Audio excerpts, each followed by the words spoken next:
नमस्कार, आप देख रहे हैं खबर उत्तराखंड पर पावर सेंटर का शो और मैं हूं आशीष तिवारी। देहरादून अब उत्तराखंड की क्राइम सिटी बन चुकी है और यह कहने में अब कोई गुरेज नहीं है।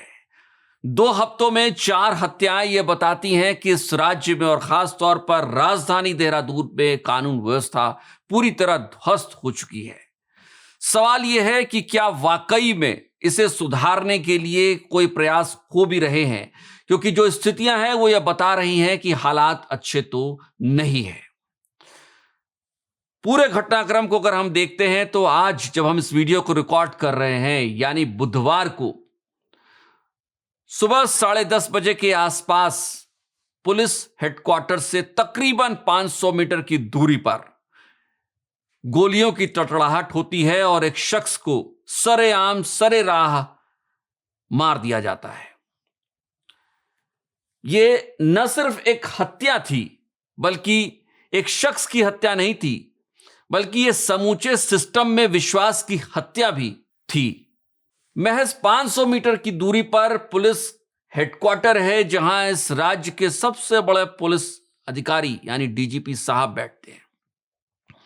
और एक दिलचस्प और बेहद अफसोसनाक फैक्ट यह भी जान लीजिए कि जहां पर घटना होती है उससे महज 500 ही लगभग मीटर की दूरी पर समूची सरकार बैठकर कैबिनेट की बैठक कर रही थी।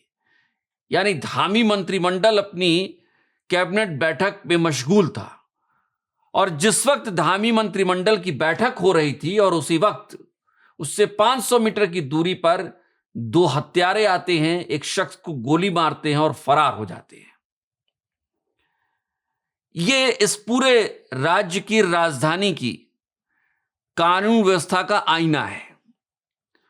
और हमने कुछ दिनों पहले भी यह सवाल उठाया था कि क्या देहरादून अब उत्तराखंड की क्राइम सिटी बन गई है। और आज हमें लगता है, हालांकि बेहद अफसोस हो रहा है ये कहते और मानते हुए, लेकिन अब ये मान लेना चाहिए कि वाकई में देहरादून अब इस राज्य की कैपिटल से ज्यादा क्राइम कैपिटल बन चुकी है।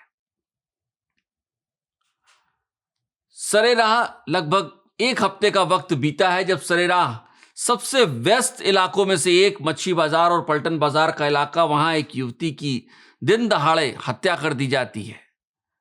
हालांकि उसके बाद जो आरोपी था वो गिरफ्तार हो जाता है, लेकिन उसके बाद ये एक नई वारदात ये बता रही है कि राज्य में कानून व्यवस्था किस तरीके की है और खास तौर पर राजधानी में कानून व्यवस्था किस तरीके की हो चली है। सवाल यही है कि क्या डीजीपी साहब ने जो रिव्यू मीटिंग ली थी उसका हुआ क्या। मुख्यमंत्री पुष्कर सिंह धामी ने भी अपने पुलिस अधिकारियों को बुलाकर कहा था, उनके पेच टाइट किए थे और उन्हें ताकीद की थी कि राज्य की कानून व्यवस्था को सुधार लिया जाए। उस मीटिंग का हुआ क्या? क्या कोई निर्णय निकला उसमें से? क्या कोई जो आदेश निर्देश दिए गए थे उस पर कोई अमल हो रहा है, या सिर्फ कहने सुनने बैठने चाय पीने भर के लिए ये बैठकें हो रही थी। और आपको एक और बेहद हैरान करने वाला वाकया और बताता हूं। बुधवार को जब यह हत्या हुई और जिस शख्स की हत्या हुई, ऐसा नहीं था कि उसने अपने बारे में, अपने ऊपर मंडरा रहे खतरे के बारे में पुलिस को सतर्क नहीं किया था। उसने पहले भी इस बारे में, अपने ऊपर मंडरा रहे खतरे के बारे में पुलिस को सतर्क किया था, लेकिन इसके बावजूद उसकी जान चली गई। यानी, और याद कीजिए कि लगभग 1 हफ्ते पहले मच्छी बाजार में, जो पलटन बाजार के करीब का इलाका है, वहां पर जब युवती की हत्या हुई थी, उसने भी पुलिस से शिकायत की थी कि मेरी जान खतरा है, और 2 दिनों बाद उसकी जान ले ली गई थी। यानी अगर आप पुलिस से सुरक्षा की उम्मीद लगाए बैठे हैं तो मत लगाइए। देहरादून पुलिस से सुरक्षा की उम्मीद मत लगाइए, अपनी सुरक्षा अपने हाथों में रखिए।